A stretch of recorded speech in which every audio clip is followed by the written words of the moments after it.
Good morning, good evening, good afternoon. जिस time पे भी आप मेरा ये वीडियो देख रहे हो उस टाइम की आप सभी लोगों को बेस्ट विशेस। आज अपने इस वीडियो में हम अपने आप को आगे बढ़ाते हुए और कुछ नया सीखते हुए मोलिकुलर बेसिस ऑफ इनहेरिटेंस में एक नया कॉन्सेप्ट पढ़ेंगे, the genetic material is DNA. पिछली वाले एक्सपेरिमेंट में हमने देखा था दैट जो ओवरी था, कॉर्टी था, इनका जो एक्सपेरिमेंट था वो उन्होंने प्रूफ तो कर दिया था that DNA is the genetic material, but बहुत सारे साइंटिस्ट जो थे अनकन्विंस थे, वो कन्विंस नहीं हुए,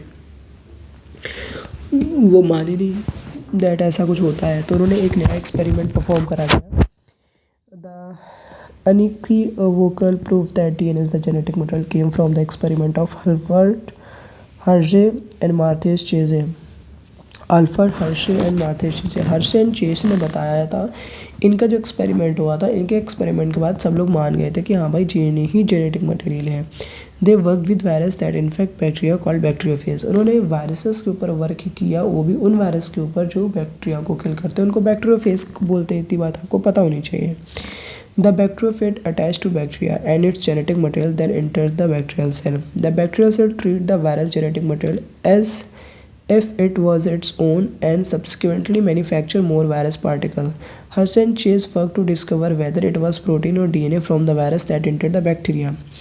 उन्होंने ये कहा है कि मान लीजिए ये आपका कोई बैक्टीरिया है और ये जो है एक बैक्टीरियोफाज है, ये हमारा बैक्टीरियोफाज है। तो उन्होंने ये बात कही है दैट ये जो बैक्टीरियोफाज का जो मटेरियल है, मतलब जो इनका जेनेटिक मटेरियल है, वो इसके अंदर डाल देता है बैक्टीरिया के अंदर। बैक्टीरिया समझता है ये हमारा जेनेटिक मटेरियल है, तो इसकी खूब सारी कॉपी बनाता है। तो जब खूब सारी कॉपी बन जाती हैं इसके अंदर, तो ये जो सेल है वो ब्लास्ट कर जाती है और ये सब बाहर आ जाते हैं, वो चालाक होते हैं। तो ये होता है हमारा बैक्टीरियोफेज का पूरा सिस्टम, बैक्टीरियोफेज का वर्किंग मैकेनिज्म। तो उन्होंने ये कहा, हर्शे एंड चेस के एक्सपेरिमेंट में ये पता लगा कि भैया ये ऐसा क्या था जो कि पास हो रहा था इधर से इधर, इधर से उधर, इधर से उधर। तो उस जेनेटिक मटेरियल को ही आइडेंटिफाई करने के लिए प्रयास करा गया। दैट जेनेटिक मटेरियल था क्या? What was the genetic material? इसके ऊपर क्वेश्चन आया। दे ग्रू सम virus on medium that contain radioactive phosphorus and some other on radioactive sulfur. उन्होंने दो रीजन डिज़ाइन करे।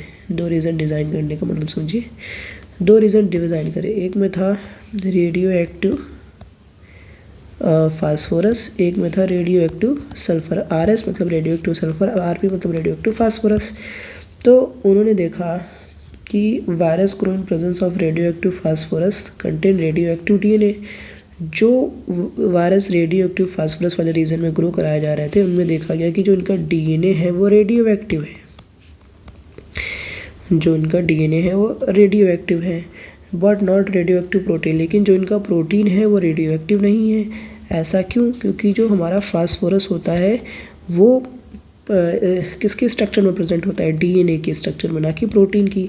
तो प्रोटीन के ऊपर कोई असर नहीं पड़ेगा, लेकिन डीएनए के ऊपर असर पड़ेगा। ठीक उसी तरीके से रेडियो एक्टिव सल्फर में जो बैक्टीरिया ग्रो करें, उनका प्रोटीन जो था वो, उनका जो प्रोटीन था वो रेडियो एक्टिव हुआ, लेकिन जो उनका डीएनए था वो रेडियो एक्टिव नहीं हुआ, क्योंकि सल्फर का डीएनए से कोई लेना देना नहीं है भाई।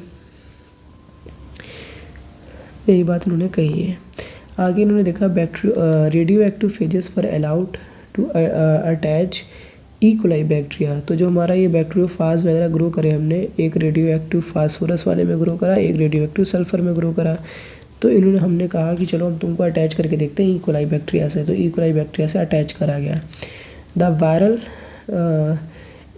as the infection proceeded, the viral coats were removed from the bacteria by agitating them in blender. The virus particles were separated from the bacteria by spinning them in centrifuge.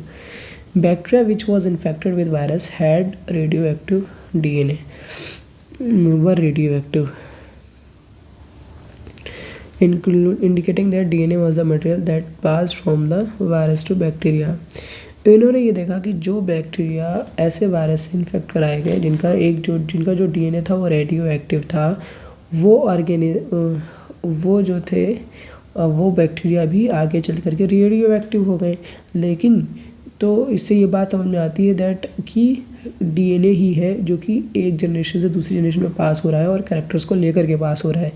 उसी तरीके से जो बैक्टीरिया का protein radio active था उनको जब inject कराया गया, इनको जब जिन वायरसेस का जो प्रोटीन था वो रेडियो एक्टिव था, उनको जब इंजेक्ट कराया गया इकोलाई के अंदर, तो देखा गया कि इकोलाई जो थे वो रेडियो एक्टिव नहीं हुए, यानी कि प्रोटीन पास नहीं हुआ, प्रोटीन से कोई मतलब नहीं है। This indicates that protein did not enter the bacteria from virus. DNA is therefore the genetic material that is passed from virus to bacteria. तो ये देखो यहाँ पर एक डायग्राम दिया गया है, बहुत अच्छे से समझाया गया है। ये बैक्टीरियोफाज है दोनों, ये रेडियो एक्टिव बेटा सल्फर है और ये रेडियो एक्टिव फास्फोरस है। ये रेडियो एक्टिव फास्फोरस यानी कि इसका जो DNA होगा वो कैसा होगा, रेडियो एक्टिव होगा, और इसका जो प्रोटीन होगा वो रेडियो एक्टिव होगा। तो इनको इन्फेक्ट कराया गया तो उनका जो जेनेटिक मटेरियल है वो अंदर चला गया, उसके बाद ब्लेंडिंग हुई, ये खूब डिवाइड करें, फिर सेंट्रीफ्यूज करा गया, अलग करा गया, इसको इस कंटेंट को अलग और ये वाले स्ट्रक्चर इनको अलग करा गया। तो देखा गया radioactive phosphorus detected in cell. तो देखा गया कि ये जो सेल है, ये जो इकोलाई की सेल है, इसमें रेडियो एक्टिव फास्फोरस को डिटेक्ट किया गया। एंड्रो रेडियो एक्टिव डिटेक्ट इन सुपरनेटेंट। और ये जो सुपरनेटेंट है, क्योंकि भैया ये जो बैक्टीरियोफाज की स्ट्रक्चर ये पूरा इसके अंदर नहीं चला जाता है, यहाँ इसका खाली जेनेटिक मटेरियल पास होता है इसके अंदर। ये जो स्ट्रक्चर दिख रही है ये नहीं पास, ये इसके अंदर नहीं जाती है। तो देखा गया कि ये no radioactive in supernatant. क्यों? क्योंकि सारी रेडियो एक्टिविटी तो इसके अंदर चली गई ना, ये रेडियो एक्टिव सारी इसके अंदर चली गई, इसमें तो कुछ रहा ही नहीं। तो no radioactivity in supernatant. अब रेडियो एक्टिव सल्फर वाले को देखेंगे तो रेडियो एक्टिव सल्फर वाले को देखा गया कि सेल में कोई भी रेडियो एक्टिव को डिटेक्ट नहीं करा गया, लेकिन जो नेटेंट था उसमें सुपरनेटेंट था उसमें रेडियो एक्टिव को डिटेक्ट करा गया। क्यों? क्योंकि जेनेटिक मटेरियल पास होता है भैया, प्रोटीन तो पास थोड़ी ना होता है। प्रोटीन तो उनका रेडियो एक्टिव था, तो यानी कि रेडियो एक्टिव प्रोटीन अभी भी इनके अंदर प्रेजेंट है, तो इस वजह से दोनों रेडियो एक्टिव हैं। तो यानी कि इस एक्सपेरिमेंट से ये पता चल गया कि दैट जेनेटिक मटेरियल जो है वो DNA ही होता है जो कैरेक्टर्स को एक जनरेशन से दूसरी जनरेशन में लेकर के जाता है। जैसे यहाँ पर अगर DNA रेडियो एक्टिव कर दिया गया तो जो उसकी आने वाली सेल्स थी वो भी रेडियो एक्टिव हो गई। तो इस बात से ये पता समझ में आई हम लोगों को कि that DNA is the genetic material. तो अगर आपको एक्सपेरिमेंट समझ में आया होगा हर्षे एंड चेस का, तो वीडियो को लाइक कर दीजिए, चैनल को सब्सक्राइब कर दीजिए। अगर आपको कोई डाउट है तो या कोई क्वेरी है तो डिस्क्रिप्शन में नंबर दिया है और email ID दी है, उस पर आप बात कर सकते हो और अपना डाउट पूछ सकते हो। Thank you.